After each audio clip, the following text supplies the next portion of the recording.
back live here at the Time Warner Center in the Samsung Experience in New York City for the Jack Brewer Foundation and Brewer Sports International Monday Night Football Party.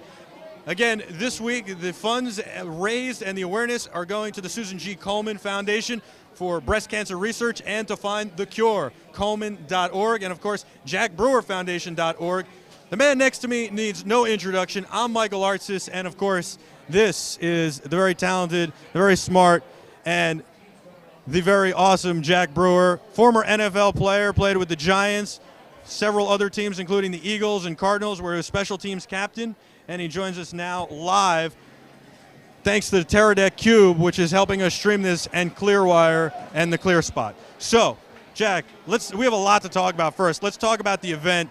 This is happening. Tell me how you thought of this event and why you decided that this week you'd take a break from the Jack Brewer Foundation and make sure all the money went to Susan G. Komen Foundation.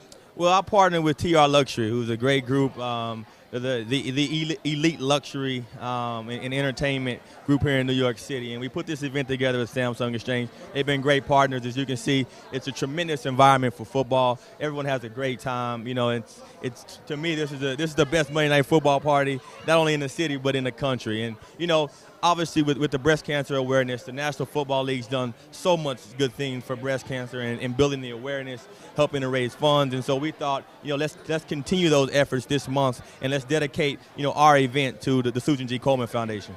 Well, it is Breast Cancer Awareness Month, and the NFL does a lot for breast cancer. I think it's a really nice decision. How'd you pick Susan G. Komen Foundation? Is it because of what they've done in the past and what they're currently doing? Definitely. I mean, they're a very credible organization. I think the strides that they've taken toward finding a cure for breast cancer and all the work that they've done over the years, you know, it speaks for itself. You know, they're one of the elite organizations, you know, in the country, particularly focusing on breast cancer, so we thought they would be the perfect fit.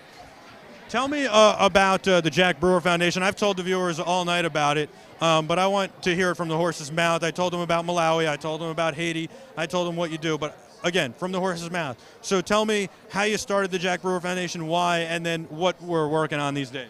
Definitely. Well, the foundation started, you know, as a young child, you know, dreaming of helping poor people all over the world, you know, wanting to help feed the most extreme poor, kids who were starving and suffering from malnutrition. You know, I told my mom back when I was about 7 years old that I wanted to do something to help. And, you know, that's exactly what the Jack Brewer Foundation does. We focus on economic development all over the world. You know, we use sports as a vehicle for peace. And we help educate kids who don't have access to education. And so we work in the most poorest countries in the world. You know, parts of Africa where, you know, people are living off of less than $1 a day, living in mud huts, kids that are going to school on dirt floors. So those are the type of environments that we go into. You know, whenever there's a tragedy, you know, that happens in these type of countries like Haiti, you know, we come in with our aid and we try to rally enough people and bring people together to empower those communities. And you put NFL players together to help not only, look, a lot of people say, why do the NFL players go? What can they do? Well, first of all, they can help build houses. They can help move things. They're very strong guys. Yep. Obviously, they have to be careful not to get hurt. They have a career. But what else can they do? By being there, they're raising awareness and attention, and that's almost more important. Of course, they can bring supplies, and they do, and that's important. But they need to raise awareness, and that's what you do. You facilitate that. You put that together. In Malawi, you know, their biggest export is rice, right? Yep. And you know, sometimes they have a bad crop and a bad harvest, and you're out there not only building orphanages and educating kids by scholarships and also giving them medical care, but you're also teaching them about economics and microfinance and how they might be able to manage these crops and their funds going forward and loans that the government takes from other governments. And I think that that's important. Talk a little bit about how you got involved in doing that. Well, you know, I do a lot of work within different governments. You know, I work with the African Chamber of Commerce, and I was lucky enough to meet the Honorable Joyce Banda, who's currently the Vice President of Malawi. I met her back when she was the Minister of Women and Children, and you know, she was the woman who inspired me. She became like my second mom. She became my idol. You know, someone who was going through her country, you know, running 30 orphanages. Also, you know, putting hundreds of thousands of kids through school, you know, every year. And you know, I met her and I wanted to emulate her. I wanted to become her. I wanted to do the same thing from here in the United States. And, you know, she dedicated her life to serving others, and I'm trying to do the same. Let's talk about a brewer group, the Brewer Sports International right now for a minute. You guys do everything for the player off the field. You're not agents, you don't negotiate the contracts, but you take care of the player off the field doing everything. Talk about, give me some examples. What exactly is it that you guys do? I mean, first from our core is a philanthropic effort. You know, CSR is the biggest part of our company. You know, everyone within my company gives 25 to 30 hours a week to our nonprofit efforts, and we use that as our vehicle. And we just try to empower the athletes. You know, we work with the athletes, work with the sports agencies. We try to offer services that, you know, I didn't have as a player. You know, services that most firms don't even think about. You know, so anything from helping them learn and educate them on the capital market side, really teaching them truly how to manage their money and manage their life, and to treat themselves as businesses. You know, I know a lot of guys in the NFL, the NBA, and all sorts of other leagues, and it's really important because whether you're an athlete or you're just a regular guy in the street, a lot of us don't learn that growing up. It's not taught in school. And how important, though, is it for these guys? Because, I mean, you know, everybody says, oh, they make so much money. They do make a lot of money, but they also can lose a lot of money or spend a lot of money.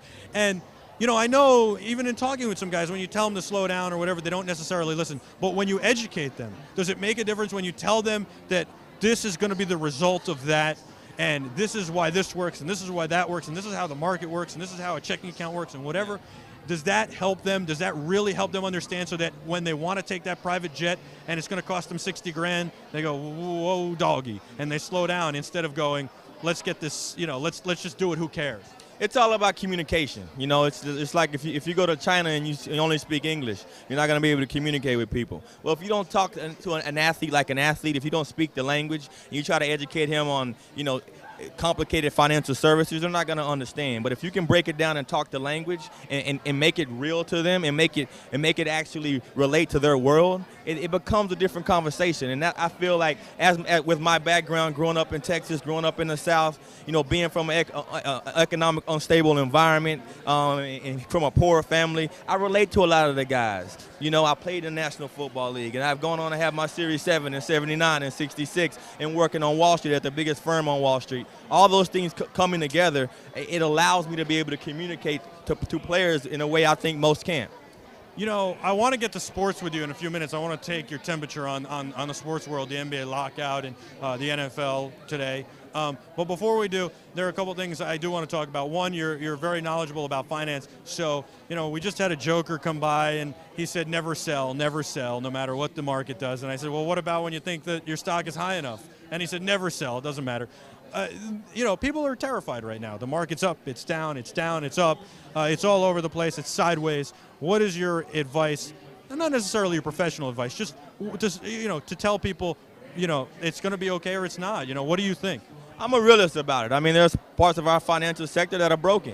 You know, things that need to be fixed. You know, we're going to have, in my predictions, we're going to have a Japan-like situation where we're going to have, you know, a flat economy for a long time. You know, until we can start, you know, creating jobs, increasing manufacturing, and being more globalized. I mean, it's gonna take a while. But you know, there are things and there are sectors that there are opportunities. You know, there are some commodities that I think over the long term will continue to grow. You know, I also think that there are other sectors and other emerging markets like Colombia and Brazil. These areas will continue to grow. So it's just about having that knowledge of knowing, you know, where to put your capital. It's interesting because I talked earlier about something. You said manufacturing. I called it a reindustrialization of America, and people taking jobs they didn't necessarily want for either less pay or less compensation, whether it's in the form of benefits or whatever, just to get A, back working and back in the workforce, and B, to get America back into manufacturing and industrialization.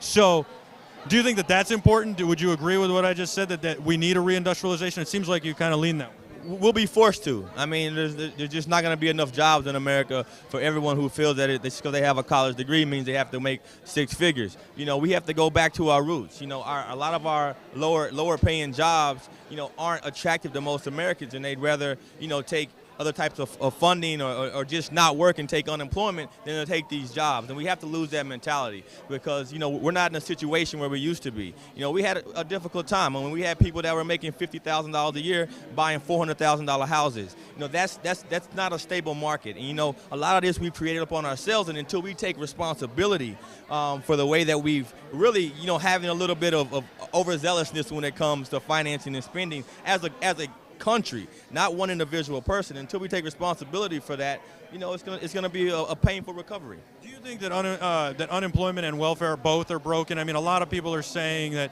let's put the people on welfare or unemployment out on the street to work. Let's get them filling potholes. Let's get them doing something so they have to actually work for the money. Do you feel that that's something that is important to really? I guess the biggest part is to get, number one, get something out of it for the country, but number two, to really get them back acclimated with working and to kind of push them to, well, if I got to work anyway, I might as well go find a job. Yeah, I don't think you can put your finger on one particular situation over another, but I will say there needs to be more accountability across the board, particularly with our government services and any of our government programs. I mean, whenever you have welfare services, unemployment, and you're not taking drug tests on people, or you have people who are taking advantage of the system, that there's never a gauge on whether or not you're doing anything to improve your being or anything to improve your own educational perspective. And there's a problem with that. You shouldn't be able to be 17 years old on welfare for the rest of your life. You should be forced to get your GED. You should be forced to educate yourself, take a trade. Those type of things need to be put in place for our system to work.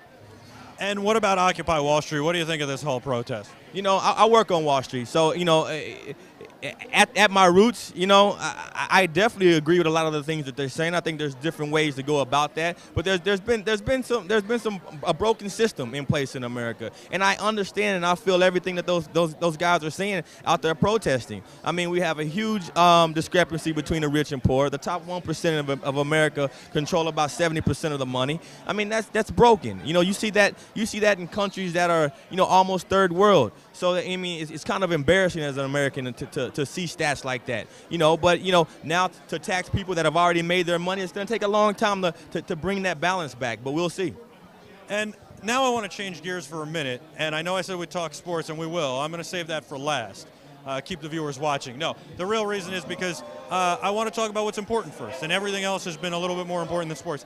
How's your daughter doing? She's working on being a track star. She's really good. I've seen her run before. How's she doing? She's doing great. I mean, she's 12 years old now, getting tall, a little bit too tall for daddy's liking, but that's a part of growing up. She's now really active in soccer.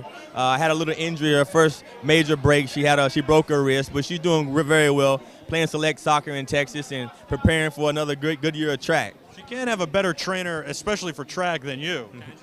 I'm a little biased, but I don't think so. I mean, I motivate her. I get her going. I may be a little bit too hard on her sometimes, but she has that fight. She's definitely a warrior, and she enjoys the sport. And your son, Jared? Jared's doing awesome. He's doing great in school. He's playing football again. He took about a 4-year hiatus. Yeah, no question. Daddy's not big on football, but he wanted to play, so he is. But he's doing really well. I mean, he's happy. He's in advanced AP classes, one of the best. Kind of following in your footsteps off the field. Oh, no question. He loves giving back. He has a charitable heart. At the same time, loves to work, loves business. He actually comes here in the summer and does internships. I always see him working. I see him with a clipboard at all the events and everything, too. Yeah, he's always working. He's our cameraman for our charity events. And, he just wants to help people and give back. He's a great kid. I'm blessed. Well, what about football now? What do you think about the NFL season, the way it's shaking out? Are you impressed that it's been so smooth considering that there was a lockout that kept guys out of training?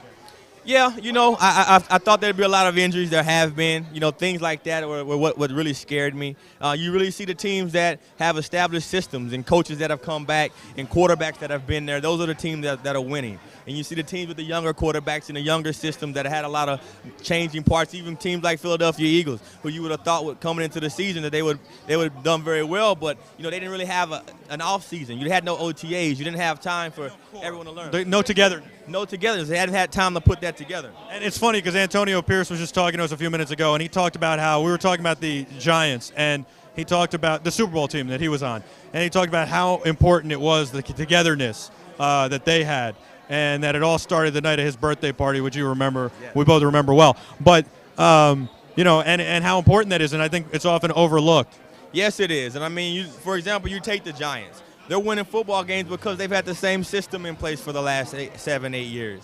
And so those things matter, and they have veterans across the board. And so you really see the teams, even the Buffalo Bills, who surprise you. But that team has had their ups and downs. They've had their knocks, but they had the same coach, the same system, and they're able to do a lot of good things. If you had to pick two teams, one from each side, the NFC, AFC, who would you pick now?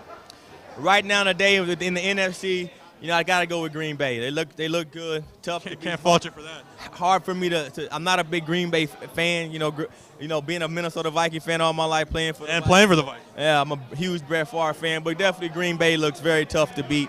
And then on the AFC side, I mean, how can you go against Tom Brady? I mean, he really is. He puts it together. That's the bottom line. He just puts it together. Finds a way. He finds a way, and so you can't really count those guys out. You have other teams that are obviously making some hay. I would love to see Buffalo make a run, and another team that I like is the Detroit Lions. I'm a huge Matt Stafford fan. He's my fantasy quarterback. Yeah, but I don't know if they can hold it together. They're too young. They are very young, but whenever you have a great D-line, man, going down the stretch in December, you can win some football games. You said you're a Brett Favre fan. I know that you intercepted Brett Favre in your career and had a little scuffle with him afterwards after running it back a little.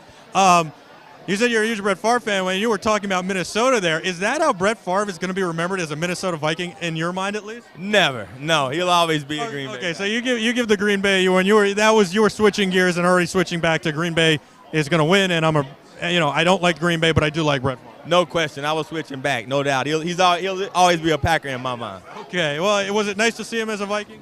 100%. As a fan, it was great to watch, and really exciting.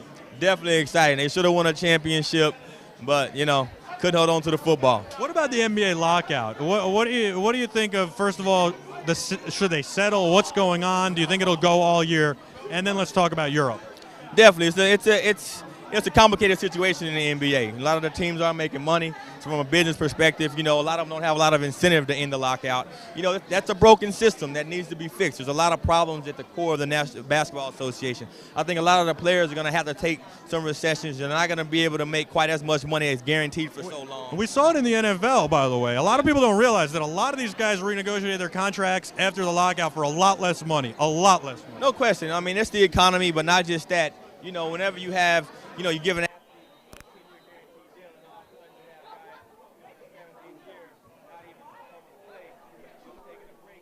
there's a lot of disparities in national basketball. What about, do you think there'll be a season? I think there'll be a season, but it'll be very short.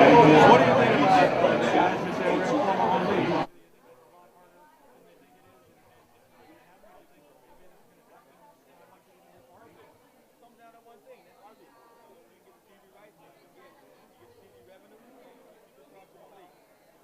I think we lost our microphone there at the very end. I think we lost the wireless mic. We're going to come here closer to the camera. My last question for you, Jack, is about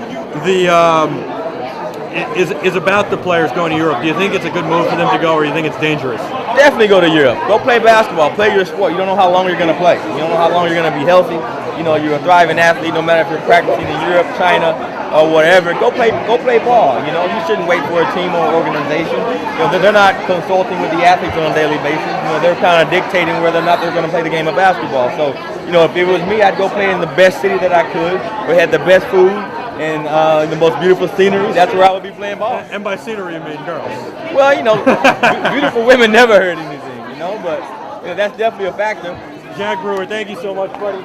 It's great to see you. This is the Jack Brewer Foundation and the Brewer Sports International Monday Night Football Party here at the Time Warner Center in New York City from the Samsung Experience, done with TR Luxury and Power Ice. We've been streaming live with the Teradek Cube all night. The Teradek Cube is amazing, plugs into any camera and allows us to stream video live.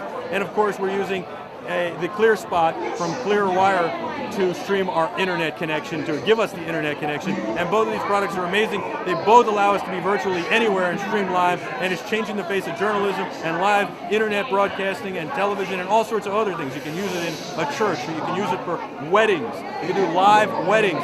You can use it for corporate events, annual meetings, all sorts of things. It's truly amazing. It's small, and it's really a great product. We're going to come back with a lot more action from this event right after this. We've got some videos for you to watch in the meantime. Check them out. That's Jack Brewer. I'm Michael Artsis. Thanks for joining us.